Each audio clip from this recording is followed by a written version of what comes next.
मेरा नाम अंजलि है। मेरी उम्र 55 साल है। बचपन में ही मेरे पापा का देहांत हो गया था और मेरी माँ दाई का काम करती थी। हमारे गांव में जो भी औरत गर्भवती होती थी वो माँ से ही अपना केस कराती थी। मेरी माँ अपने काम की वजह से पूरे गांव में मशहूर थी। जब मैं बच्ची थी तो मेरी माँ मुझे इन कामों से दूर रखती थी। गांव में कोई भी केस के ऊपर कोई भी बात करने के लिए आता था तो मेरी मम्मी उन्हें मेरे सामने बात करने से मना कर दिया करती थी। मेरी माँ जो पैसे कमाती उससे घर का खर्चा बहुत मुश्किल से चलता था। उनके पास पैसे नहीं थे मुझे पढ़ाने के लिए, इसीलिए उन्होंने मुझे स्कूल में नहीं पढ़ाया। मैं जब बच्चों को स्कूल जाते देखती तो मेरे दिल में एक छोटी सी ख्वाहिश पैदा होती कि काश मैं भी स्कूल जाया करती। लेकिन मेरी माँ के पास इतने पैसे नहीं थे कि वो मुझे स्कूल में एडमिशन दिलवा सके। वो जो काम करती थी उससे बहुत मुश्किल से घर का खर्चा पूरा होता था। जब मैं बड़ी हुई तो मेरी माँ मुझे अपने साथ ले जाया करती थी। गांव वाले जिस तरह का व्यवहार माँ और मेरे साथ करते थे मुझे बहुत ज़्यादा दुख होता था। हम लोगों को तो जैसे अछूत की बीमारी थी, लोग हमारे पास आने से कतराते थे। मैं हमेशा माँ से कहती कि ये कौन सा काम है माँ जो तुम करती हो, इससे बेहतर है कि भूखे मर जाएं। लेकिन माँ मुझे हमेशा डांट देती और कहती कि भगवान का शुक्र अदा करना चाहिए। मैंने माँ से कह दिया था कि अब मैं आपके साथ कहीं नहीं जाया करूँगी। आपको करना है तो ये काम आप करो, लेकिन मैं ये काम नहीं करूँगी।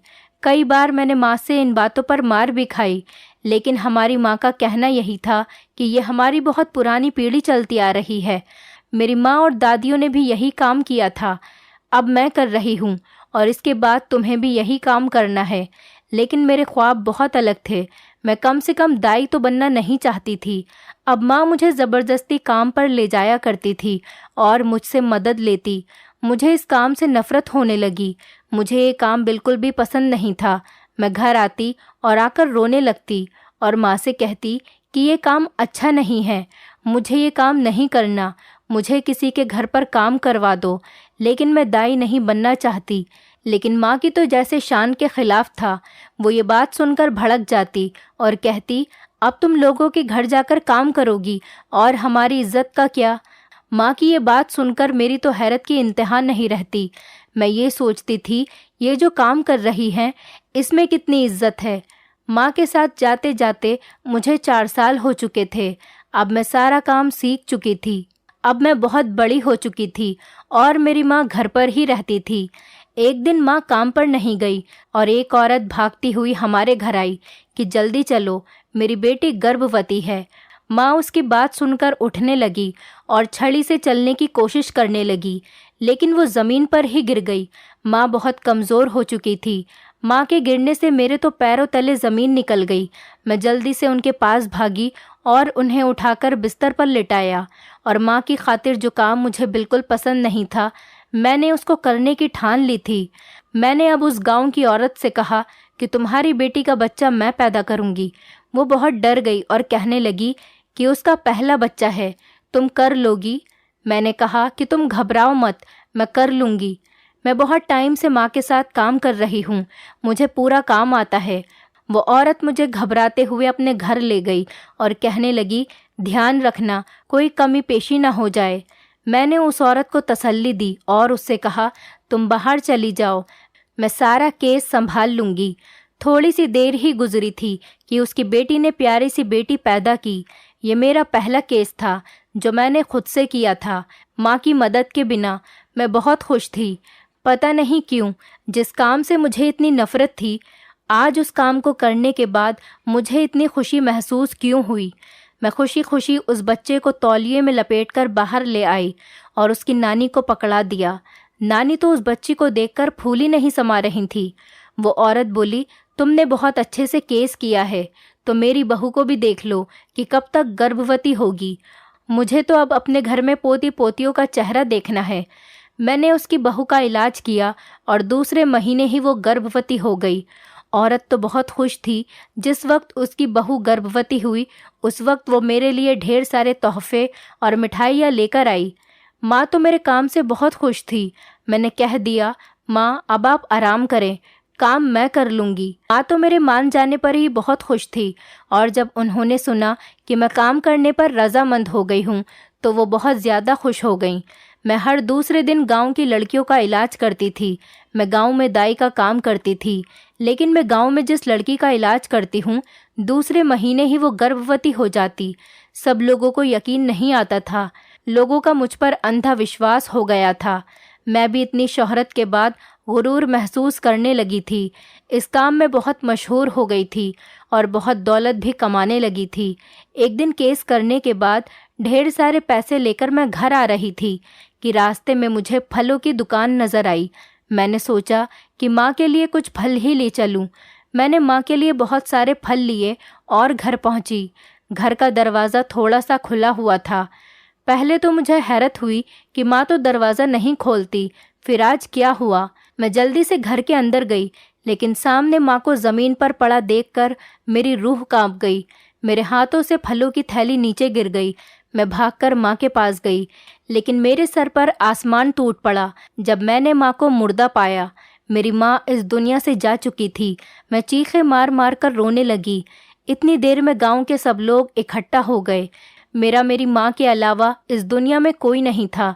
मैं भी पैसे कमाने में इतनी अंधी हो गई थी कि मुझे माँ का ख्याल ही नहीं रहा। वो कहते हैं ना, ज़रूरत से ज़्यादा हर चीज़ नुकसानदेह होती है। मुझे भी पैसों के बदले माँ को खो देने का नुकसान उठाना पड़ा। लेकिन अब माँ के जाने के बाद मेरा मकसद एक ही था कि मुझे ढेर सारे पैसे कमाने हैं और अपने तमाम ख्वाब और ख्वाहिश पूरी करनी है। माँ के अंतिम संस्कार के बाद पूरा घर मुझे काट खाने को दौड़ता था। मैं अक्सर ज़ोर ज़ोर से रो दिया करती।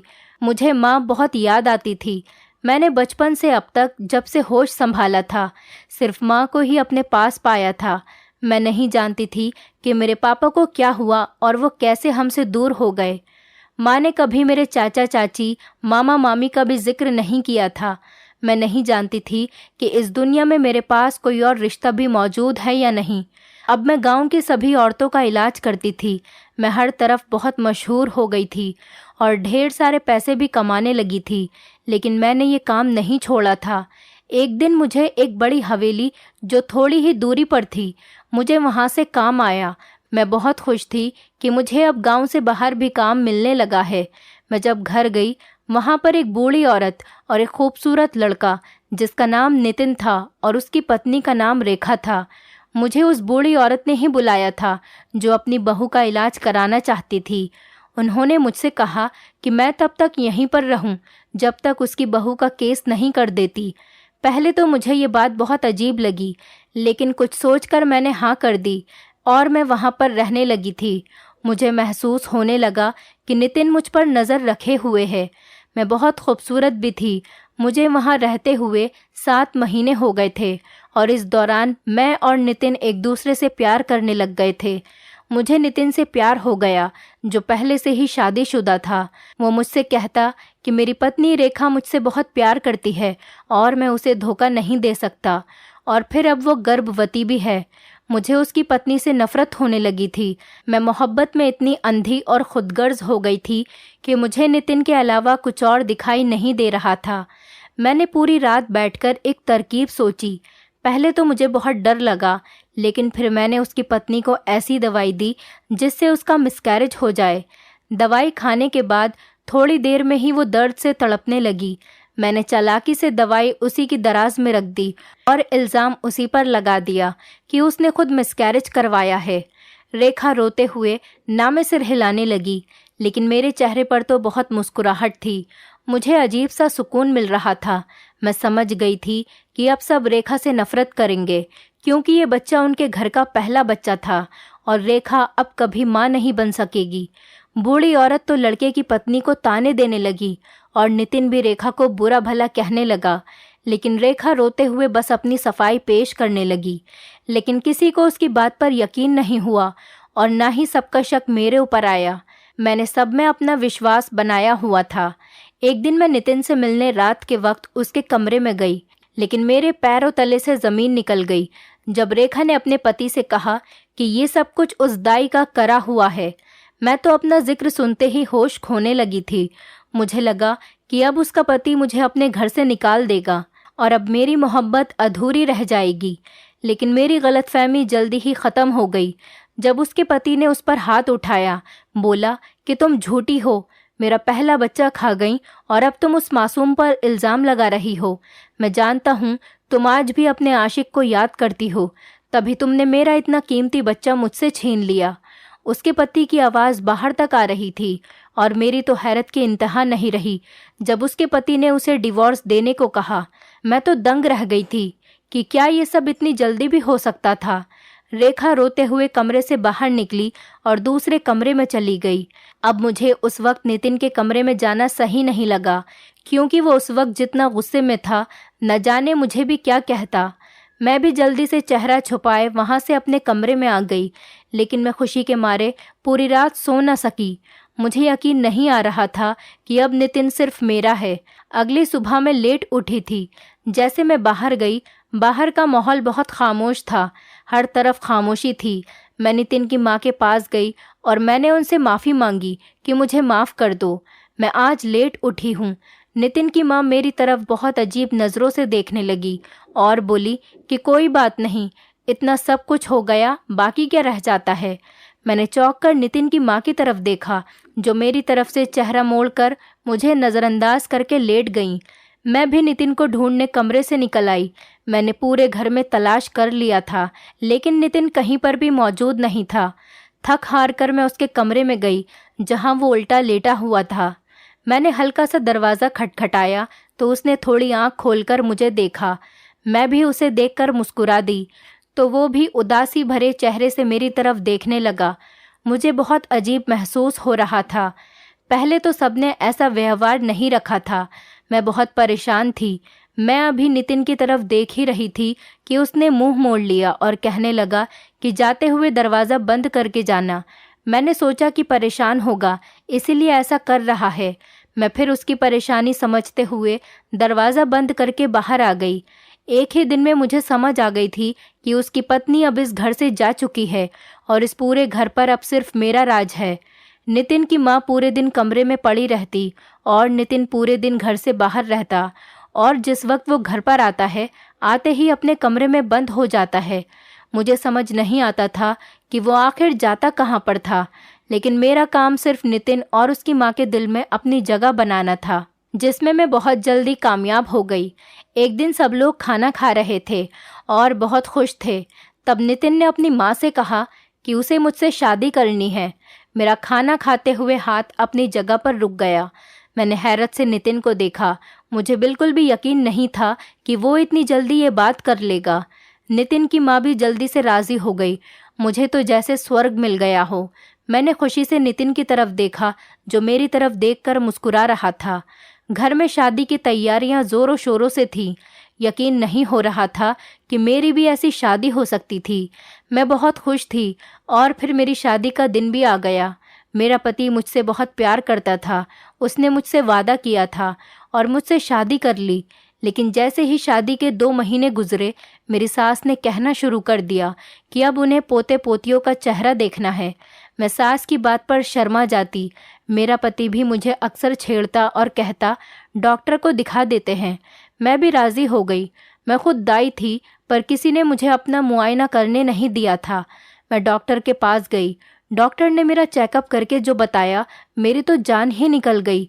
जब डॉक्टर ने कहा कि ये गर्भवती हैं और 3 महीने से गर्भवती हैं, मेरी तो हैरत से आंखें खुली की खुली रह गईं कि डॉक्टर ये क्या कह रही थी। मेरे पति ने हैरानी से मेरी तरफ देखा। मैं तो आंखों में आंसू लिए बस डॉक्टर की तरफ देख रही थी, जो हम दोनों को मुबारकबाद दे रही थी। मेरे पति ने फिर से डॉक्टर से पूछा कि क्या वो सच कह रही हैं, और उसने मुस्कुराते हुए हाँ कर दिया। लेकिन मैं जानती थी कि ये सब कुछ झूठ है। मैंने ना में सिर हिलाया और मैंने अपने पति से कहा कि ये सब कुछ झूठ है। मैं नहीं जानती कि ये बच्चा कहाँ से आया है। डॉक्टर हम दोनों की तरफ हैरानी से देखने लगी। मेरे पति ने मेरा हाथ पकड़ा और बेदर्दी से घसीटते हुए अस्पताल से बाहर ले आए और मुझे एक जगह खड़ा करके गुस्से से मेरा चेहरा देखने लगा। उसने ना लोगों की फिक्र की और ना ही मेरी। उसने न आओ देखा न ताओ। उसने मेरे चेहरे पर थप्पड़ मार दिया। मैं तो हैरानी से अपने पति की तरफ देखने लगी। वो मुझे घर ले गया। मेरी सास सामने बैठी हमारा इंतज़ार कर रही थी। मेरी सास ने खुशी से चमकते हुए चेहरे से हमारी तरफ देखा। मैं थर थर कांपती चेहरा झुकाए रो रही थी, जबकि मेरा पति गुस्से से अपनी माँ की तरफ देख रहा था। मेरी सास ने मेरे पति से पूछा कि आखिर बात क्या है, क्या हुआ है तुम दोनों को? तुम दोनों तो डॉक्टर के पास गए थे ना, तो फिर क्या हुआ है? ऐसा क्या हुआ जो तुम दोनों की ये हालत है? मेरी सास पूछने लगी तो मेरा पति मेरी तरफ मुड़ा और बोला कि अपना गुनाह खुद बताओगी या मैं बताऊं? मैं रोते हुए सास के कदमों में बैठ गई और मैंने गिड़गिड़ाकर सास से कहा कि मैंने कुछ नहीं किया। मैं नहीं जानती कि वो डॉक्टर क्यों झूठ बोल रही थी, मगर मैं गर्भवती नहीं हूँ। मैं जानती हूँ कि मैं गर्भवती नहीं हूँ, मगर वो डॉक्टर कह रही है कि मैं 3 महीने से गर्भवती हूँ। मेरी सास तो मुंह पर हाथ रखकर मेरी तरफ देखने लगी। मुझे समझ में नहीं आ रहा था कि मैं कैसे सबको ये बताऊं कि मैं झूठ नहीं बोल रही। मैंने सोच लिया था कि कुछ भी हो जाए, लेकिन मैं सच का पता लगाकर रहूंगी। लेकिन इससे पहले मुझे अपने पति के साथ रहना था, उसका विश्वास वापस से जीतना था। मेरी सास अपने कमरे में चली गई और पति बाहर। इस पूरे घर में मैं बस तन्हा रह गई थी। एक दिन मुझे महसूस हुआ कि मेरे सर पर कोई खड़ा है। मैंने जैसे ही सर उठाया, मेरी रूह कांप गई, क्योंकि मेरे सामने मेरे पति की पहली पत्नी खड़ी थी, जो मुझ पर हंस रही थी और कहने लगी कि कैसा महसूस हो रहा है? जान निकल गई ना? दिल चाह रहा होगा कि जल्दी से सबको साबित कर दूं कि तुम गुनाहगार नहीं हो। मेरी आंखें अपनी जगह ठहर गई थीं। मैं हैरानगी भरी आंखों से बस उसे देखती ही जा रही थी, जो ना जाने और क्या क्या बोल रही थी। मुझ में तो कुछ बोलने की हिम्मत ही नहीं बची थी। मेरी जुबान तो बिल्कुल ही चुप हो गई थी। मेरे पति की पहली पत्नी लगातार हंस रही थी। मुझे उसके हंसने से खुद से नफरत महसूस होने लगी। वो भी लगातार बोले जा रही थी। कहने लगी कि तुमने मेरा बच्चा मुझसे छीन लिया। देखो भगवान ने तुमसे कैसा हिसाब लिया है। मैंने तो खुद को भगवान के ऊपर छोड़ दिया था। मैं तो यहाँ अपना सामान लेने आई थी, लेकिन तुम्हारी हालत देखकर मुझे तुम पर तरस आ रहा है। तुमने न सिर्फ एक बच्चे की जान ली, बल्कि मेरा हंसता बसता घर भी तोड़ दिया। दूसरों की खुशियों पर अपने घर नहीं बनाए जाते। मेरे पति की पहली पत्नी जा चुकी थी। मैं बेजान कदमों से आगे बढ़ी और अपने कमरे में बंद हो गई। सारा दिन रोने के बाद मुझे होश आया कि मैं कितना बड़ा पाप कर चुकी हूँ, लेकिन मैं अब कुछ नहीं कर सकती थी। मैंने सोच लिया था कि मैं इस घर से हमेशा हमेशा के लिए चली जाऊंगी, लेकिन शायद अभी मेरे पाप की सज़ा बाकी थी। तभी रात के वक्त मेरे पति की चीखने चिल्लाने की आवाज़ आने लगी। मैं डर की वजह से जल्दी से बाहर निकली। वहाँ पर बहुत सारे लड़के थे। मैं तो हैरान हो गई कि ये सब क्या हो रहा है। मेरे पति ने इशारे से मुझे अपने पास बुलाया और जब मैं उनके पास गई तो उन्होंने मुझसे कहा कि ये सब मेरे दोस्त हैं और आज तुम्हें इनके साथ रहना है। पति की बात सुनकर मेरे रोंगटे खड़े हो गए। मैंने बेयकीनी से अपनी पति की तरफ देखा। वो ऐसा कैसे कह सकता है? आज उसे अपनी इज्जत का भी ख्याल नहीं था। मैं रोते हुए नामे सिर हिलाने लगी। मैं बोली कि मैं ऐसा नहीं करूँगी। मैं तुम्हारी पत्नी हूँ, तुम्हारे घर की इज्जत हूँ। ये सुनकर वो ज़ोर ज़ोर से बोलने लगा और कहने लगा, कौन सी इज्जत जो तुम कब की नीलाम कर चुकी हो?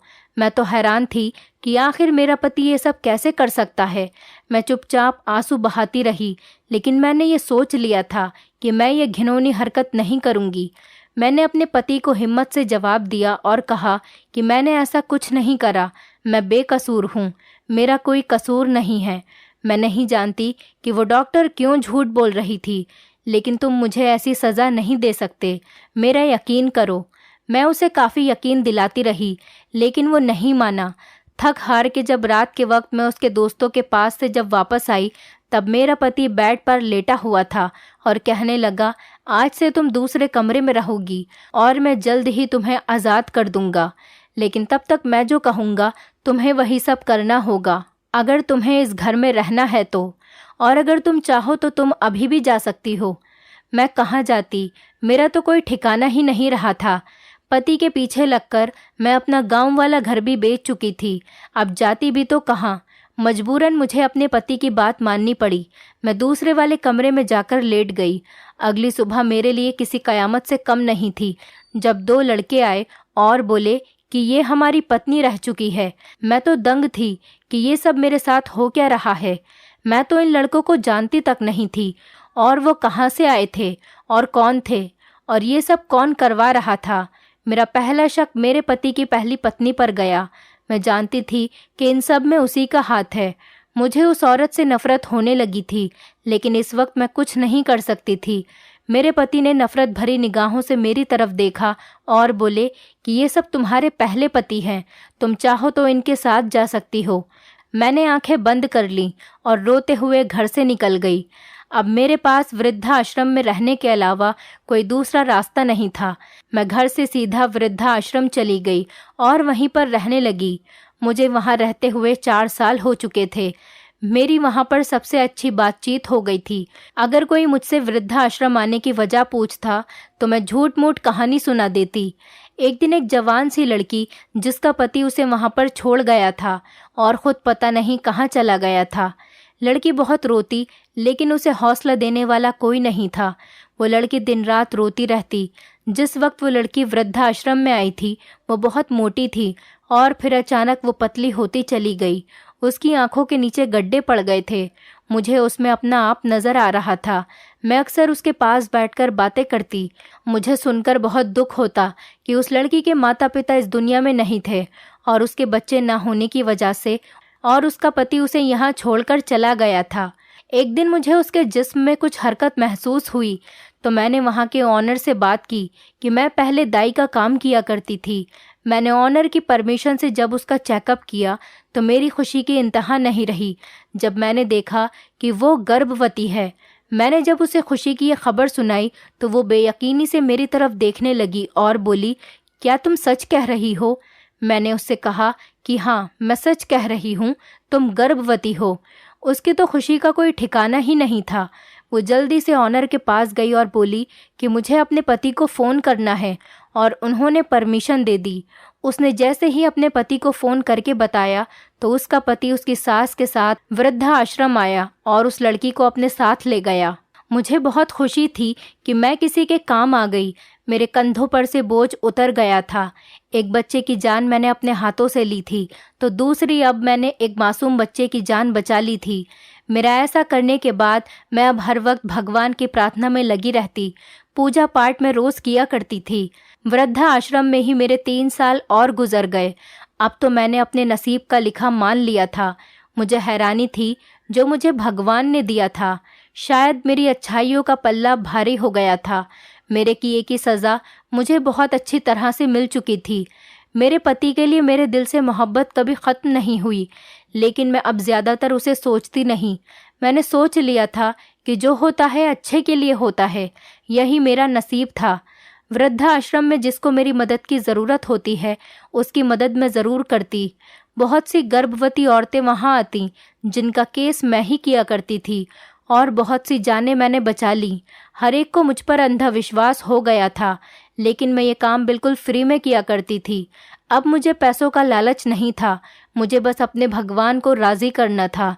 एक दिन वृद्धाश्रम में एक औरत आई, लेकिन हैरत की बात यह थी कि उसने ऑनर से कहकर मुझे बुलवाया। मुझे हैरत थी कि मुझसे मिलने कौन आ सकता है जिसने मुझे बुलाया हो, या फिर मुझे वो जानता हो। और वो औरत मुझे अपने साथ अपने रूम में ले गई तो अपने सामने खड़े 2 लोगों को देखकर मेरी सांस बंद होने लगी, क्योंकि मेरे सामने मेरा पति और उसकी पहली पत्नी खड़े थे। दोनों मुझे देखकर मुस्कुराने लगे। मेरी आंखों में आंसू बह रहे थे।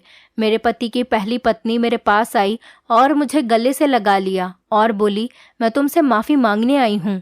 मैं हैरान थी कि माफ़ी किस बात की।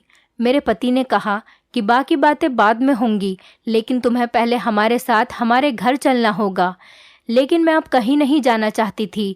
मैंने साफ साफ मना कर दिया और बोली कि मैं यहाँ ठीक हूँ, मैं यहाँ पर खुश हूँ और मुतमईन हूँ। मेरी बात पर मेरे पति की आंखें भर आईं और बोला कि तुम घर नहीं जाओगी तो मैं तुमसे माफ़ी कैसे मांगूंगा। मैं तो हैरान थी कि ये दोनों किस बात की माफ़ी मांग रहे हैं।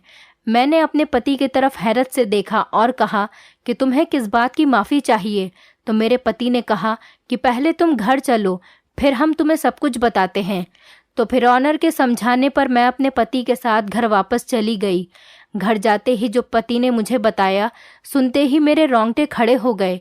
मेरे पति ने शुरू से ही मेरी नीयत को पहचान लिया था, लेकिन वो ये नहीं जानते थे कि मैं उनका बच्चा मार दूंगी। मेरे पति ने अपनी पहली पत्नी को डाइवोर्स नहीं दिया था, बल्कि ये उन दोनों की बहुत बड़ी प्लानिंग थी कि वो मुझसे सच उगलवाएंगे। डॉक्टर का गलत रिपोर्ट देना और लड़कों का घर आना कोई इत्तेफाक नहीं था, बल्कि मेरे पति का किया हुआ था। मैं तो हैरत से अपनी पति की तरफ देख रही थी। मेरे पति ने बताया कि उसकी पहली पत्नी आज भी उसकी पत्नी है, क्योंकि उनका डिवोर्स नहीं हुआ था और उसने मुझसे कभी शादी की ही नहीं थी। वो सब कुछ एक ड्रामा था, ताकि दबाव में आकर मैं सच कबूल कर लूं कि उनके बच्चे को मैंने ही मारा था। और उन्होंने ये भी बताया कि अभी कुछ दिन पहले वृद्धा आश्रम में जो औरत आई थी, जिसका पति बच्चे ना होने की वजह से उसे यहाँ पर छोड़कर चला गया था, वो उनकी सगी बहन थी और मेरी वजह से उसकी बहन का घर बच गया और उसका पति उसे खुशी खुशी अपने साथ ले गया और अब वो दोनों खुशी खुशी एक साथ रहते हैं। ये सुनकर मैंने हाथ जोड़कर उन दोनों से माफ़ी मांगी और बोली कि मुझसे बहुत बड़ा गुनाह हो गया था। मैं इस कदर अंधी हो गई थी कि मुझे बच्चे की जान लेते हुए ज़रा सा भी डर महसूस नहीं हुआ, लेकिन उस दिन से मैं बहुत पछता रही हूँ। हो सके तो मुझे माफ़ कर देना, लेकिन मैं अब तुम दोनों के बीच कभी नहीं आऊँगी। इसके बाद से मेरी ज़िंदगी का मकसद बस लोगों की मदद करना था और अपने भगवान को खुश करना था। दोस्तों, उम्मीद करती हूँ आपको हमारी कहानी पसंद आई होगी। कहानी पसंद आई है तो वीडियो को लाइक करें, चैनल पर नए हैं तो चैनल को सब्सक्राइब करें और हाँ, नोटिफिकेशन बेल को ज़रूर दबाएं ताकि अगली अपडेट सबसे पहले आपको मिले।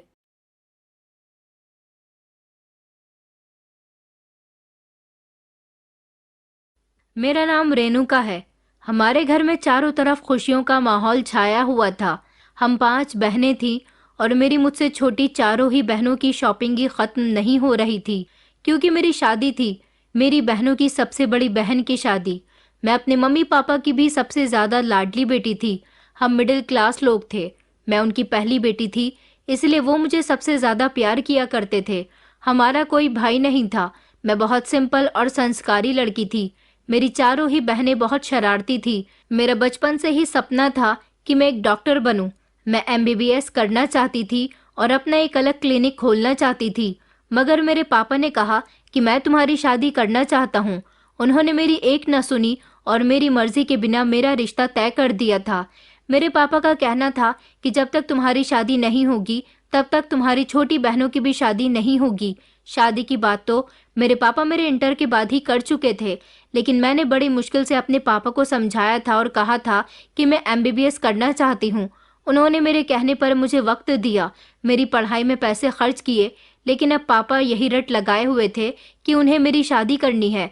दरअसल मेरे पापा बीमार रहने लगे थे और सब लोग मेरे पापा से यही कहते थे कि आप बीमार रहते हो, बेहतर होगा कि आप अपने जीते जी ही अपनी बेटियों की शादी कर दो।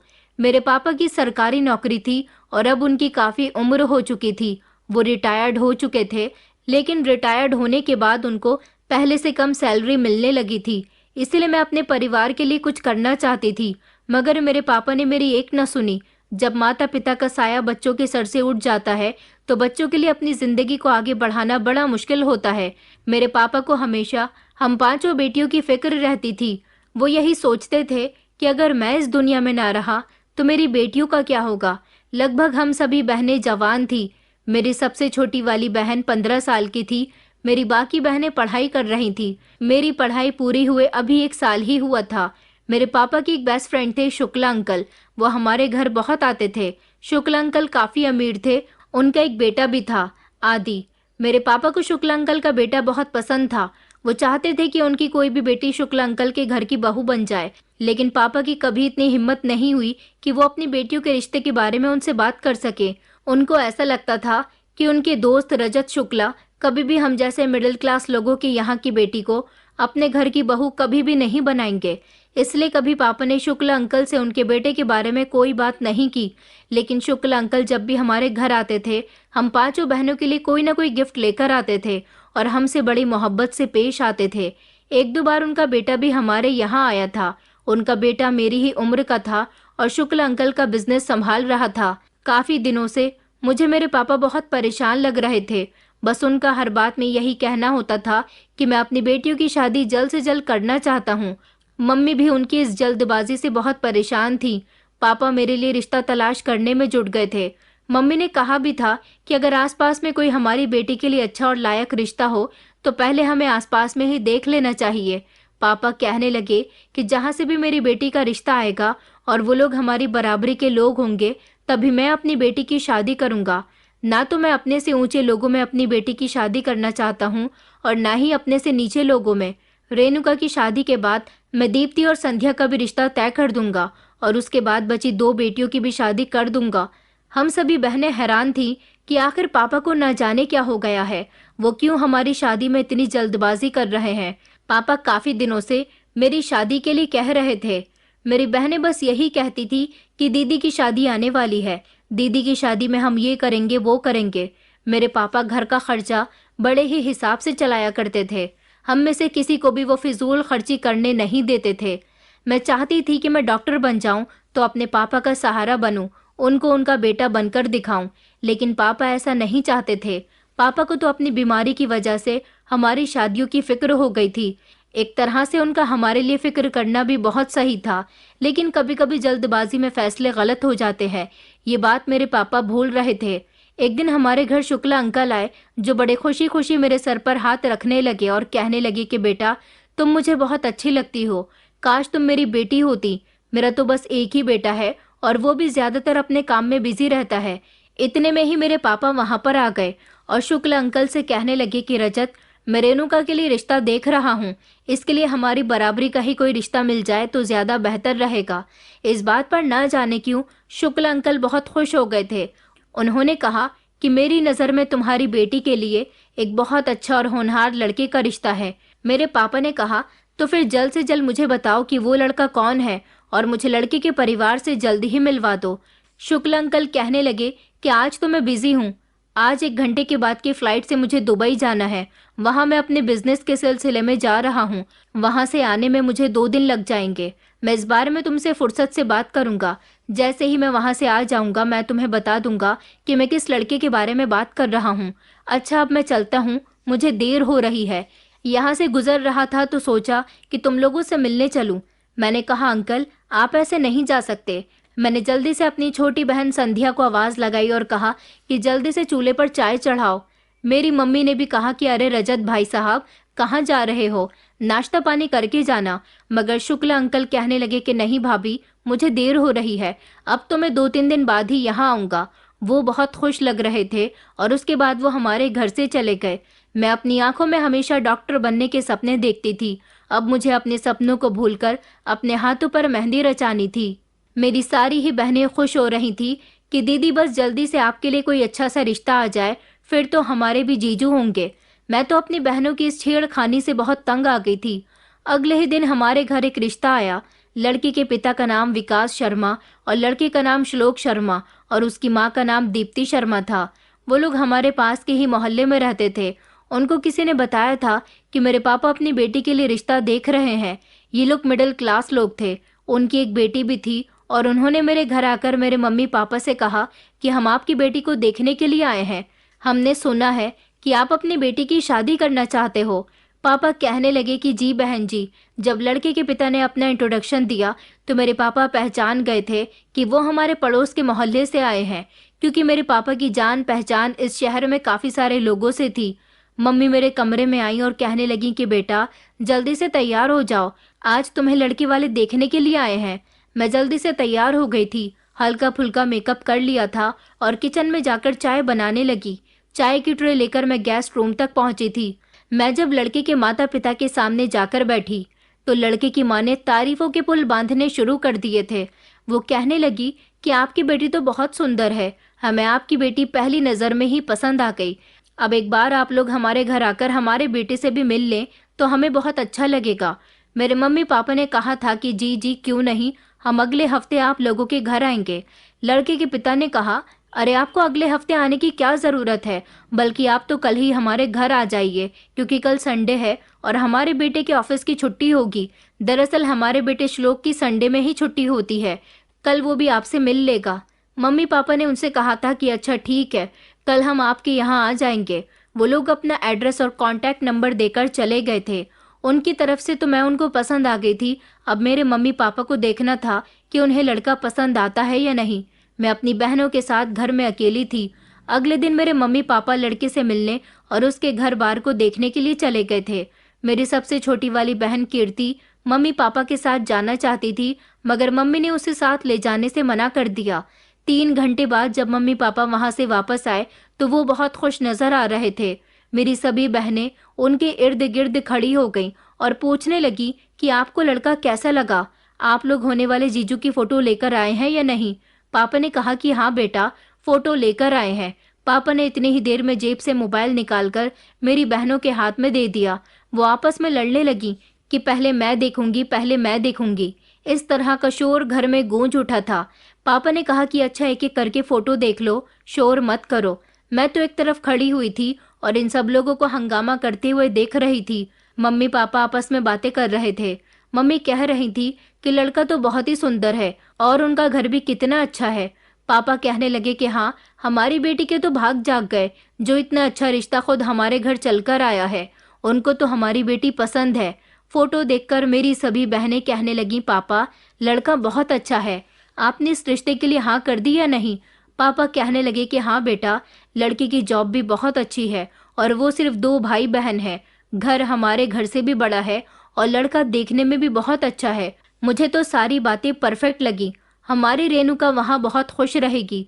पापा ने मुझे अपने पास बैठने के लिए बुलाया। मम्मी ने मेरे हाथ सहलाए और कहने लगी कि बेटा तुम भी एक बार फोटो देख लो और हमें बता दो कि तुम्हें इस रिश्ते से कोई एतराज तो नहीं है। मैंने फोटो तो नहीं देखा था, मगर मम्मी पापा से कह दिया था कि जैसा आप लोग मेरे लिए बेहतर समझें। मेरी इस बात पर मम्मी पापा खुश हुए थे। मेरी बहनों ने मुझे लड़के का फोटो लाकर दिखा दिया था। लड़का मुझे भी पसंद आया था। इस तरह मेरा रिश्ता श्लोक के साथ पक्का हो गया था। 2-3 दिन के बाद शुक्ला अंकल अपनी पत्नी के साथ इस बार हमारे घर आए थे। ऐसा पहली बार हुआ था क्योंकि उनकी पत्नी एक अमीर औरत थी जो हमारे यहाँ बिना किसी फंक्शन के नहीं आती थी। शुक्ला अंकल ही ज्यादातर हमारे घर अकेले आ जाया करते थे। इस बार उनकी पत्नी को इस तरह हम अपने घर आते हुए देखकर हैरान रह गए थे।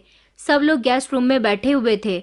मैं और मेरी बहन संध्या किचन में नाश्ता बना रहे थे। संध्या कहने लगी कि दीदी, आज बड़ी हैरानी की बात है ना कि शुक्ला अंकल और आलेखा आंटी एक साथ हमारे यहाँ चाय पर आए हैं, वरना आलेखा आंटी तो हमारे घर तभी आती है जब हम उन्हें किसी फंक्शन में इनवाइट करते हैं। मैंने कहा हाँ, उनका इस तरह से आना मुझे भी कुछ अजीब लग रहा है। शायद वो पापा की तबीयत देखने के लिए आई होंगी। मैं और संध्या गेस्ट रूम में नाश्ते की ट्रे लेकर पहुंच गए थे। हम दोनों ने नाश्ता लगा दिया था।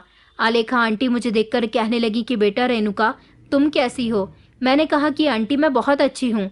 इतनी ही देर में मेरी मम्मी ने कहा कि भाभी जी आप यहाँ आई, हमें बहुत अच्छा लगा। उन्होंने कहा कि जी आज तो मुझे यहाँ आना ही था। शुक्ला अंकल भी इस बात पर मुस्कुरा रहे थे। इतने में ही पापा ने शुक्ला अंकल और उनकी वाइफ को ये गुड न्यूज सुना दी कि हमने अपनी बेटी रेणुका का रिश्ता तय कर दिया है। ये बात सुनते ही जैसे उन दोनों पति पत्नी के चेहरे की हवाइयां उड़ गई थी। उनके चेहरे की मुस्कुराहट अचानक खत्म हो गई थी। आलेखा आंटी तो जैसे लगातार शुक्ला अंकल को घूर रही थी।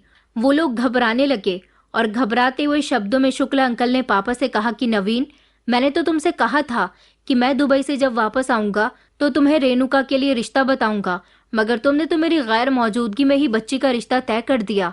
पापा कहने लगे कि हाँ, ये सब कुछ इतनी जल्दबाजी में हो गया कि तुम्हें बताने का समय ही नहीं मिला। चलो कोई बात नहीं, जिस रिश्ते के बारे में तुम बताना चाहते थे वो रिश्ता तुम किसी और को बता देना।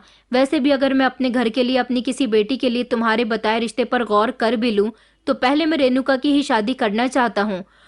उसके 6 महीने के बाद ही मैं अपनी दूसरी बेटी के लिए रिश्ता देखूंगा। न जाने क्यों आलेखा आंटी और शुक्ला अंकल के चेहरे पर एक अजीब सी उदासी छा गई थी। थोड़ी देर वक्त गुजरने के बाद वो लोग हमारे घर से चले गए थे। फिर मेरे ससुराल वालों का फोन आया और उन्होंने कहा कि हम शादी 2 महीने के बाद ही करना चाहते हैं।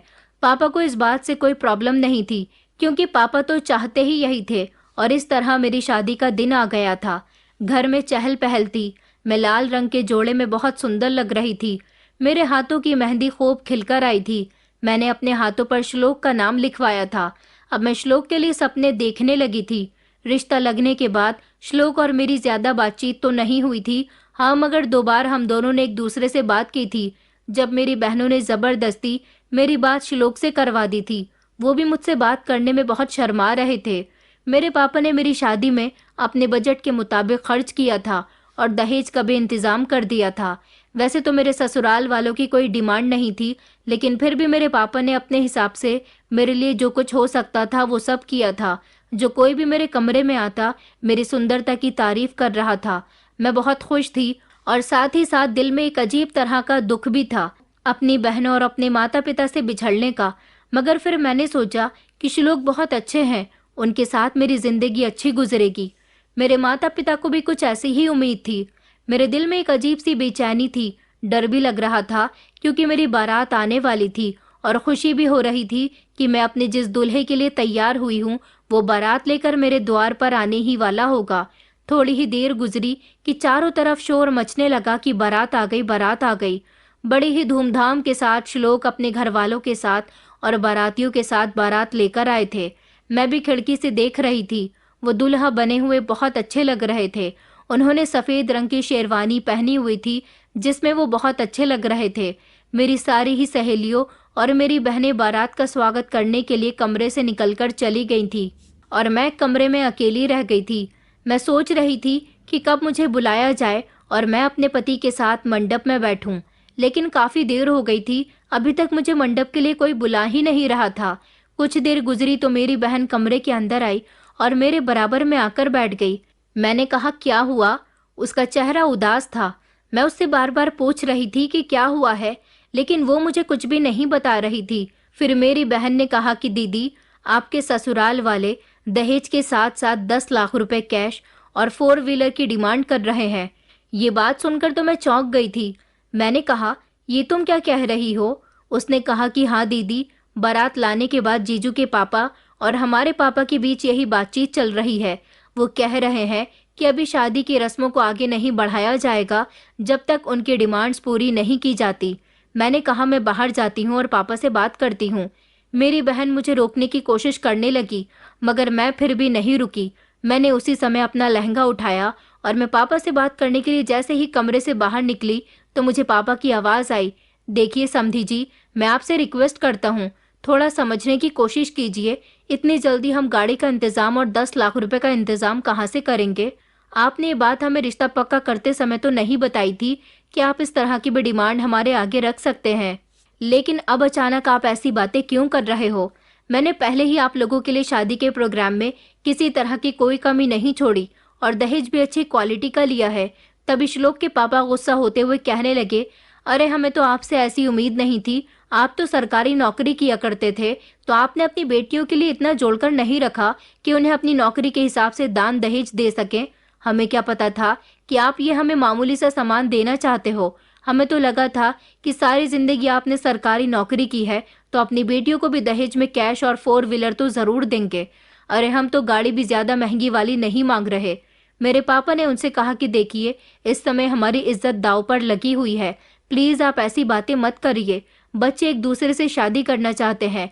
श्लोक के पिताजी ने कहा, हाँ तो शादी हो जाएगी, लेकिन शादी तभी होगी जब आप हमारी डिमांड पूरी करेंगे। इधर मैं इन लोगों की बातें सुन रही थी और सोच रही थी कि आखिर क्या किया जाए। मैं अपने कमरे में आकर निराश होकर बैठ गई थी, फिर खुद से ही बातें करने लगी। मुझे कुछ समझ नहीं आ रहा था कि मैं क्या करूं, पर चुप बैठने से भी तो कोई रास्ता नहीं निकलने वाला था। इतने में ही मैंने अपनी बहन से कहा कि तुम जल्दी से जाकर कुछ भी करो और श्लोक को यहाँ कमरे में लेकर आओ, मुझे श्लोक से बात करनी है। मेरी बहनों ने कहा कि अच्छा दीदी, हम कुछ ना कुछ करते हैं और जीजू को यहाँ तक लेकर आते हैं, क्योंकि एक श्लोक ही थे जो इस समय इस सिचुएशन को हैंडल कर सकते थे, क्योंकि वो पढ़े लिखे थे। शायद वो अपनी फैमिली की इन दहेज के डिमांड्स के खिलाफ हों। मेरी बहनें बड़ी मुश्किल से श्लोक को मेरे कमरे में ले आई थी। श्लोक कहने लगे कि आखिर ऐसी कौन सी में इमरजेंसी आ गई है जो तुमसे थोड़ी देर का वेट नहीं हो रहा? तुम्हें आइडिया भी है कि मैं कितनी मुश्किल से यहाँ तक आया हूँ? बताओ भी क्या हुआ, क्या बात करनी है तुम्हें? मुझे तुम्हारी बहनें यहाँ जबरदस्ती लेकर आ गई हैं। मैंने कहा, मुझे आपसे कुछ बात करनी है, मुझे माफ करना। बात ही कुछ ऐसी थी कि मुझे आपको अर्जेंटली बुलाना पड़ गया। श्लोक, आपके पापा मेरे पापा से कैश की और 4 व्हीलर की डिमांड कर रहे हैं, जबकि मेरे पापा दहेज का सारा सामान इकट्ठा कर चुके हैं। पहले तो तुम्हारी फैमिली ने ऐसी कोई डिमांड नहीं रखी और अब ये किस तरह का तमाशा हो रहा है। श्लोक कहने लगे, अरे इसमें परेशान होने वाली भी क्या बात है, आज के समय में ये सब कुछ नॉर्मल है, तुम्हें इस बात के लिए इतना परेशान होने की जरूरत नहीं है, ये सब बड़ों की बातें हैं, वो लोग आपस में ही सुलझा लेंगे, तुम परेशान मत हो। मैंने कहा, तो तुम्हें दहेज लेने से कोई एतराज नहीं है? वो कहने लगा कि नहीं, मुझे इस सब से क्यों एतराज होने लगा। आजकल तुम्हें पता नहीं कि दान दहेज बहुत चल रहा है, न देने वाले को एतराज है और न ही लेने वाले को। मैंने कहा, अगर देने वाले के पास देने के लिए बेटी के अलावा कुछ न हो तो? मेरी आंखों में एक अजीब सा गुस्सा था। श्लोक कहने लगा, अरे बाबा तुम नाराज क्यों हो रही हो? रेणुका, मेरे पापा ने तो सिर्फ 4 व्हीलर और कैश की डिमांड की है, लेकिन तुम्हें पता है कि गवर्नमेंट जॉब करने वाले पिता अपनी बेटियों को कैश भी ढेर सारा देते हैं और गाड़ी भी महंगी वाली देते हैं और बहुत सारा जेवर भी देते हैं। श्लोक की बात सुनकर मैं हैरान रह गई थी। मेरी श्लोक से पहली मुलाकात थी और वो मुझसे इस तरह की बातें कर रहा था। मैंने कहा कि श्लोक, मैं ऐसी कंडीशन में शादी नहीं करना चाहती जहां मेरे पापा को दहेज के लिए मजबूर किया जाए। मेरी इस बात पर अचानक श्लोक घबरा गए और कहने लगे कि पागल लड़की, ये तुम क्या कह रही हो? हम दोनों का रिश्ता खत्म करना चाहती हो? अरे मैं पापा को अभी जाकर समझाता हूँ कि वो इस बात को यहीं खत्म कर दें। तुम परेशान मत हो, अब तो तुम खुश हो ना? अच्छा मैं जा रहा हूँ, सब लोग मुझे ही ढूंढ रहे होंगे कि ना जाने दुल्हा कहाँ चला गया। मैंने धीमी सी मुस्कान अपने होठों पर सजाई। ये सब कुछ मेरी बहन भी सुन रही थी। बाकी की बहनें मेरी बारात के स्वागत में लगी हुई थी। श्लोक वहां से जा चुके थे। मुझे तसल्ली हुई थी कि अब सब कुछ ठीक हो जाएगा। इधर मैं अपने पापा की इज्जत के बारे में सोच रही थी और सोच रही थी कि अब ना जाने नीचे क्या हो रहा होगा। इतनी ही देर में मेरी छोटी वाली बहन मेरे पास आई और कहने लगी कि दीदी, अब सब कुछ ठीक हो गया, थोड़ी ही देर में आपको नीचे बुलाया जाएगा। मैंने सुकून का सांस लिया। कुछ समय बाद वरमाला के लिए मेरी सहेलियां मुझे लेने के लिए आ गई थी। श्लोक ने मेरे लिए जो कुछ भी किया था, उससे मेरे दिल में श्लोक के लिए इज्जत बढ़ गई थी। मुझे मंडप में बिठा दिया गया था, लेकिन श्लोक वहां पर मौजूद नहीं थे। सब लोग कहने लगे कि दूल्हा कहाँ गया। इतने में ही श्लोक आ गए थे और उन्हें मेरे बराबर में बिठा दिया गया। मेरे मम्मी पापा के चेहरे पर मुझे एक अजीब सी उदासी नजर आ रही थी। मेरी शादी में शुक्ला अंकल और उनकी फैमिली भी आई हुई थी। उन्होंने भी मुझे आशीर्वाद दिया था। मेरे पति के चेहरे पर सहरा था। खुशी खुशी मेरे फेरे हो गए थे और शादी की सारी रस्में भी हो गई थी। शादी अच्छे से संपन्न हुई थी। हम लोग खड़े होकर सबका आशीर्वाद लेने लगे। इतने में ही श्लोक ने मेरा हाथ पकड़ लिया। श्लोक के पिता कहने लगे कि विदाई की रस्म अभी नहीं होगी। ये सुनकर वहां पर मौजूद सारे ही लोग शॉक्ड रह गए थे। मेरे पापा ने कहा कि समधी जी, ये आप क्या कह रहे हो? किसका इंतजार है? तभी श्लोक के पापा कहने लगे कि इंतजार तो किसी का नहीं है, बस आपकी बेटी हमारे घर नहीं जा सकती। आपने अभी तक हमारी डिमांड पूरी नहीं की है। अपने बेटे की बात मानकर हमने ये फैसला किया था कि हम पहले बच्चों की शादी होने देते हैं, उसके बाद ही कैश और 4 व्हीलर की बात करेंगे। अब शादी तो हो चुकी है, लेकिन इससे आगे अब और कोई रस्म नहीं होगी जब तक आप हमारी डिमांड पूरी नहीं कर देते। श्लोक के पापा की ये बात सुनकर मेरा दिल बैठ गया था। मेरे मम्मी पापा भी उनको हैरानी से देख रहे थे। पापा कहने लगे कि समधी जी, आप क्या कह रहे हो? अभी थोड़ी देर पहले तो आपने कहा था कि आपसे गलती हो गई, आपको गलतफहमी हो गई थी और आपने माफी मांगकर कहा था कि शादी की रस्मों को आगे बढ़ाया जाए, और अब आप बात को फिर से पलट रहे हो। श्लोक के पापा की बात सुनकर मेरी आंखों में आंसू आ गए थे। उन्होंने कहा कि हाँ, ये सब कुछ मैंने अपने बेटे के कहने पर किया, लेकिन अब आपकी बेटी हमारे घर तब तक नहीं जाएगी जब तक हमारी डिमांड पूरी नहीं हो जाती। मेरे पापा अपना दिल पकड़ने लगे। मम्मी और मेरी बहनें पापा को संभालने लगी। श्लोक ने अभी भी मजबूती से मेरा हाथ पकड़ा हुआ था। शुक्ला अंकल ने कहा कि ये क्या बदतमीजी है?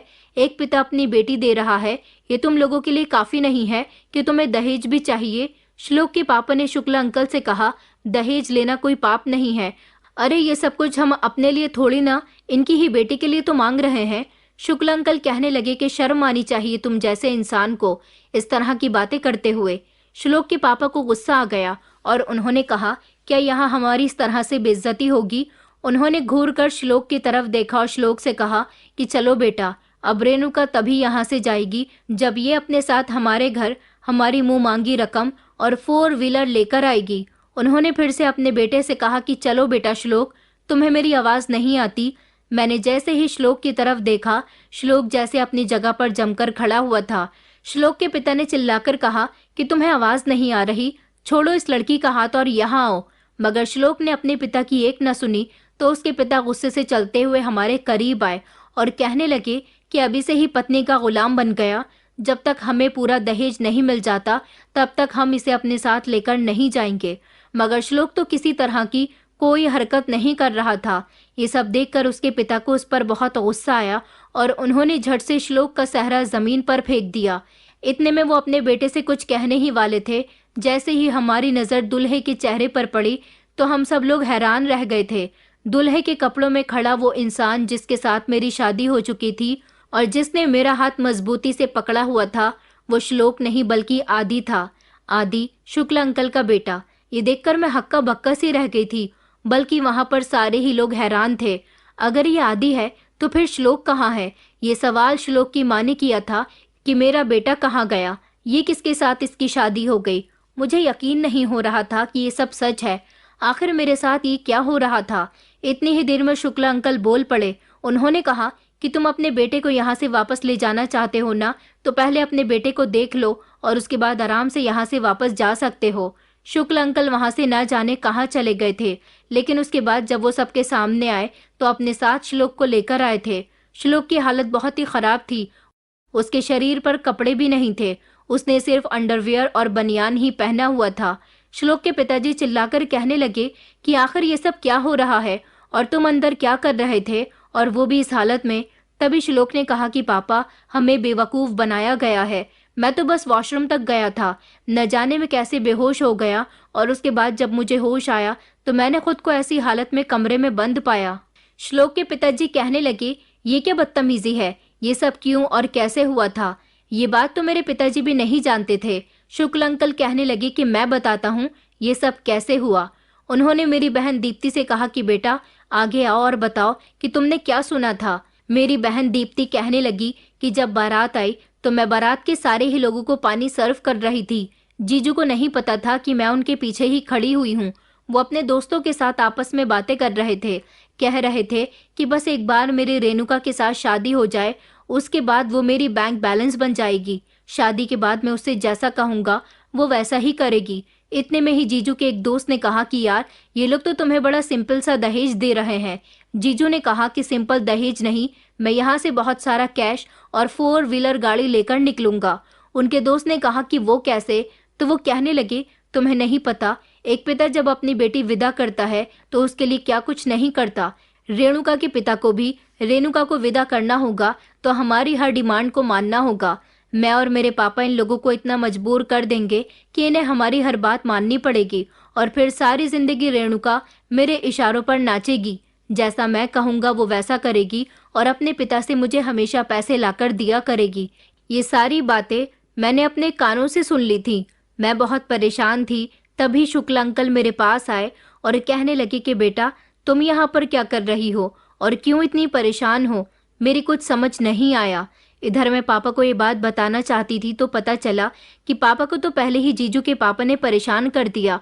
उन्होंने अपनी डिमांड सुन के आगे रख दी है, लेकिन मैं जीजू की हकीकत सब लोगों के सामने कैसे लेकर आऊं? ये पूरी बात मैंने शुक्ल अंकल को बता दी थी। पापा को बेइज्जती का डर था कि अगर उनकी बेटी की शादी ना हुई तो आज सारे लोगों के सामने हमारे पूरे परिवार की बहुत बेइज्जती होगी, और अगर शादी हो गई तो मेरी दीदी की जिंदगी बर्बाद हो जाएगी। शुक्ल अंकल ने कहा कि तुम परेशान नहीं हो बेटा, तुम्हारी बहन की शादी भी होगी और तुम्हारी बहन इन दरिंदों के घर जाने से भी बच जाएगी, और इन लोगों की हकीकत भी सबके सामने आ जाएगी कि ये कितने लालची लोग हैं। इसलिए शुक्ल अंकल ने अपने बेटे को शादी के लिए कन्विंस किया और मैंने और अंकल ने मिलकर जीजू को बेहोश कर दिया। उसके बाद हमने उनको कमरे के अंदर बंद करके उनके कपड़े उतार लिए और वही कपड़े आदि भैया को पहना दिए, और इस तरह आदि भैया दुल्हा बनकर मंडप में बैठ गए और उनकी शादी मेरे दीदी के साथ हो गई और आप लोगों की हकीकत सबके सामने आ गई। ये सब जैसे ही मैंने सुना, मैं एक गहरे सदमे से बाहर निकली थी। मुझे श्लोक पर बेहद गुस्सा आया। इधर आदि ने कहा कि रेणुका, अब तुम्हें परेशान होने की जरूरत नहीं है, अब मैं तुम्हारे साथ हूँ और तुम्हारा पति हूँ। शुक्ल अंकल ने मेरे पापा की तरफ देखा और उनसे कहने लगे कि तुमसे तो मैंने कहा था कि मैं तुम्हारे घर तुम्हारी बेटी के लिए रिश्ता लेकर आना चाहता हूँ। मैं अपने ही बेटे का रिश्ता तुम्हारे घर लाना चाहता था, मगर तुमने मेरे आने से पहले ही इन लालची लोगों में रेणुका का रिश्ता तय कर दिया। मैं चाहता था कि तुम्हारी कोई भी एक बेटी मेरे घर की बहू बन जाए, लेकिन सबसे ज्यादा ख्वाहिश मैंने रेणुका की ही की थी, मगर कभी मुझे तुमसे बात करने का सही समय नहीं मिला। मेरे मम्मी पापा रोते हुए और हाथ जोड़ते हुए शुक्ल अंकल के करीब आए और उनसे कहने लगे कि तुम्हारा बहुत बहुत शुक्रिया, आज तुमने मेरी बेटी की और मेरी इज्जत बचा ली। आलेखा आंटी कहने लगी, अरे भाई साहब, मैं उस दिन रेणुका का हाथ मांगने के लिए ही आपके घर आई थी। हमारा बेटा तो हमेशा हमारा कहना मानता है और हमें भी शुरू से ही आपकी बेटियां बहुत पसंद है। अभी ये सारी बातें हो ही रही थी, इतनी ही देर में श्लोक के पिताजी जोर से चिल्लाए और कहने लगे कि ये क्या हो रहा है, तुम लोगों ने हमें बेवकूफ बनाया। इसका मतलब तुम्हारी बेटी का इस लड़के के साथ पहले से ही अफेयर चल रहा था, फिर भी हमारा तमाशा करने के लिए यहाँ तुमने हमें बुलाया। यही बात श्लोक ने भी दोहराई थी। इतने में ही आदि बोल पड़ा और कहने लगा कि खबरदार, अगर किसी ने मेरी पत्नी के बारे में कोई भी बात कही तो मैं उसकी जान ले लूंगा और तुम लोग अब यहाँ से जा सकते हो। अगर तुमने यहाँ रुकने में ज्यादा समय लगाया तो मैं पुलिस को फोन कर दूंगा। श्लोक और उसके परिवार वाले डर चुके थे, इसलिए वो जल्द से जल्द वहां से रफा दफा हो गए और इस तरह मेरी शादी आदि के साथ हो गई। मेरी बहन ने हिम्मत दिखाई थी, जिसकी वजह से आज श्लोक और उसके परिवार की सच्चाई सबके सामने आ गई। शायद मेरी उसके साथ शादी हो जाती तो वो लोग सारी जिंदगी मुझे दहेज के लिए प्रताड़ित करते रहते।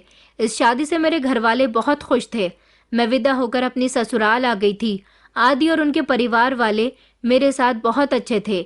इस घर में मुझे बहुत खुश रखा जाता था। शुक्ल अंकल की वजह से मेरे पिता की इज्जत भी बच गई थी और हम लोग एक बड़े नुकसान से भी बच गए थे। ससुराल में मुझे इतना प्यार मिला कि मुझे अपने मायके की ज्यादा याद नहीं आती थी। जब शादी के बाद मेरे पति को ये बात पता चली कि मुझे डॉक्टर बनने का शौक है, तो उन्होंने मेरी मदद की और मेरा डॉक्टर बनने का सपना भी पूरा कर दिया। उन्होंने मुझे एक क्लिनिक खुलवा कर दे दिया। मेरे पास MBBS की डिग्री तो पहले से ही थी और इस तरह मेरा सपना साकार हो चुका था। मेरे पति ने हर कदम पर मेरा साथ दिया था। वो मेरी ख्वाहिश पूरी करने के लिए हमेशा तैयार रहते थे। धीरे धीरे वक्त गुजरता गया और मेरी शादी को 2 साल हो गए थे। अब मैं रात को घर जाकर अपना क्लिनिक भी खोलती थी और सुबह के समय अस्पताल में भी नौकरी किया करती थी। एक दिन मेरे पास अस्पताल में एक ऐसा केस आया जो बड़ा ही खतरनाक था। एक 25 साल की लड़की जिसको बुरी तरह से जलाया गया था। इतनी बुरी तरह से प्रताड़ित किया गया था कि वो अस्पताल में गंभीर अवस्था में पड़ी हुई थी और मैं उसका इलाज कर रही थी। उसकी कंडीशन देखकर ये साबित हो चुका था कि ये पुलिस केस है। उसको अस्पताल में उसकी नंद लेकर आई थी। वो मासूम सी लड़की बहुत ही नाजुक दिल की थी। मैंने उससे बात करने की कोशिश की तो उसने रोते हुए मुझे बताया कि ये मेरी भाभी हैं और उनके साथ ये सब कुछ मेरे माता पिता और मेरे भैया ने किया है। मैंने कहा कि तुम्हारी भाभी के साथ इतना सब कुछ हो गया और तुमने पुलिस को ये बात नहीं बताई। वो कहने लगी कि मुझे नहीं पता था कि मेरे घर वाले इतने लालची भी हो सकते हैं कि मेरी भाभी की जान तक लेने पर उतर आएंगे।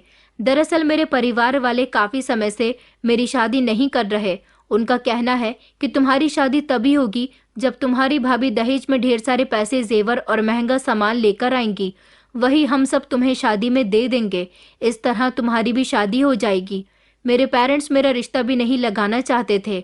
उनका मानना था कि अगर पहले रिश्ता लग गया तो फिर लड़के वाले शादी की जिद करेंगे, इसलिए उन्होंने सबसे पहले मेरे भैया की शादी करवाई। मेरे भैया की इससे पहले भी एक बार शादी टूट चुकी है, क्योंकि मेरे घर वाले लालची लोग हैं। दहेज लेना ही उनका मकसद है।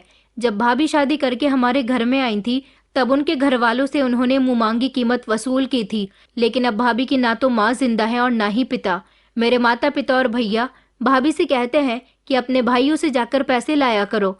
भाभी काफी समय से सब लोगों की बातें मान रही हैं, मगर वो कब तक अपने मायके जाकर पैसे ला सकती हैं। आज जब भाभी ने अपने मायके से पैसे लाने से इनकार कर दिया तो मेरी मम्मी ने भैया के साथ मिलकर भाभी पर कैरोसिन डाल दिया और उनको जला दिया। वो तो मैं मौके पर पहुंच गई और मैंने जल्दी से अपनी भाभी को बचा लिया और जल्द ही उन्हें यहाँ अस्पताल ले आई। लेकिन मैं अब चाहती हूँ कि ये केस पुलिस केस बन जाए। मैं पुलिस को अपने परिवार वालों के खिलाफ बयान दूंगी। लड़की की कंडीशन सच में बहुत खराब थी। मैंने उसका इलाज किया। उसके शरीर का 60% हिस्सा जल चुका था। जब वो होश में आ गई तो पुलिस भी वहां पहुंच गई थी। पुलिस उसका बयान लेना चाहती थी। पुलिस के साथ साथ मैं भी लड़की के साथ रूम में ही थी। जब उसे होश आया तो उसने अपना बयान दिया। उसने कहा कि 1 साल पहले मेरी शादी हुई थी। मेरे ससुराल वालों ने दहेज में पूरे 20 लाख रुपए मांगे थे। मेरे माता पिता ने जैसे तैसे कर्ज उठाकर उनकी मांग पूरी कर दी थी, लेकिन इस सब से भी उनका पेट नहीं भरा तो शादी के बाद ये लोग कोई ना कोई बहाना करते और कहते कि मुझे मायके से पैसे लाकर देने हैं। मैं पैसे लाकर नहीं देती तो मुझे मारने पीटने लगते। मेरे पैसे ना लाने का अंजाम मेरे साथ मेरे ससुराल वालों ने ये कर दिया। लड़की अपने बयान दे चुकी थी। उसके ससुराल वालों के खिलाफ मुकदमा दर्ज हो चुका था और उनको हिरासत में भी ले लिया गया था। मगर जब मैंने इस लड़की के ससुराल वालों को देखा तो मेरे पैरों तले से जमीन निकल गई थी, क्योंकि ये लोग तो कोई और नहीं बल्कि श्लोक की माँ और श्लोक के पिताजी थे। इसका मतलब यही था कि श्लोक से मेरी शादी टूट चुकी थी। उसके बाद श्लोक ने सीमा नाम की इस लड़की के साथ शादी कर ली और फिर इसके साथ वही सब कुछ किया जो एक वक्त पहले ये लोग मेरे साथ करना चाहते थे। पुलिस इस केस को और ज्यादा मजबूत बनाना चाहती थी। एक तरफ सीमा भी अपने बयान दे चुकी थी और श्लोक की बहन ने भी अपने भाई, माँ और पिता के खिलाफ बयान दे दिए थे। लेकिन अब मैं भी ऐसे लोगों के खिलाफ आवाज उठाना चाहती थी, इसलिए मैंने पुलिस को बता दिया कि 2 साल पहले इन लोगों ने मेरे घर आकर भी कुछ ऐसा ही हंगामा किया था और ये मुझे अपने घर की बहू बनाना चाहते थे। मगर इनकी डिमांड पूरी नहीं हुई तो इन्होंने बारात वापस ले जाने का इरादा कर लिया था। पुलिस को भी मैंने वो सब कुछ बता दिया था जो मेरे साथ 2 साल पहले हुआ था। सीमा का केस इतना ज्यादा मजबूत हो चुका था कि उन तीनों को हिरासत में ले लिया गया। वो लोग अपनी बेटी को भी बेटी नहीं समझते थे, अपनी बेटी को कहीं लेकर नहीं जाते थे, उसको घर में बंद करके रखते थे और हमेशा उसे यही तसल्ली दिया करते थे कि जब तुम्हारी भाभी आ जाएगी और वो जो दहेज लेकर आएगी वही दहेज तुम्हें दिया जाएगा। आखिर ऐसे घटिया लोग इस दुनिया में क्यों मौजूद हैं? ऐसे लोगों को जीने का कोई हक नहीं है जो ना तो अपनी बेटी को बेटी समझते हैं और ना ही दूसरे की बेटी को कुछ समझते हैं। ऐसे लोगों को तो कड़ी से कड़ी सजा होनी चाहिए। कानून ने इन लोगों को कड़ी सजा दी थी। सीमा के भाई और भाभी ने भी उसका बहुत साथ दिया था। वो लोग अपने साथ सीमा को वापस ले गए थे, लेकिन मैं सीमा की मदद करना चाहती थी। मैंने सीमा को ऑफर दिया कि वो मेरे अस्पताल में नर्स की नौकरी कर सकती है। सीमा का इलाज भी मैंने मुफ्त में किया था। मैं उसको आत्मनिर्भर बनाना चाहती थी। अपने ससुराल वालों की हिंसा सहते सहते वो काफी टूट चुकी थी, लेकिन मैंने उसको हिम्मत दी और आज वो मेरे अस्पताल में नौकरी कर रही है। श्लोक और उसके माता पिता जेल में अपनी सजा भुगत रहे हैं और अपने किए पर पछता रहे हैं। दोस्तों, उम्मीद करती हूँ आपको हमारी कहानी पसंद आई होगी। कहानी पसंद आई है तो वीडियो को लाइक करें, चैनल पर नए हैं तो चैनल को सब्सक्राइब करें और हाँ, नोटिफिकेशन बेल को जरूर दबाएं ताकि अगली अपडेट सबसे पहले आपको मिले।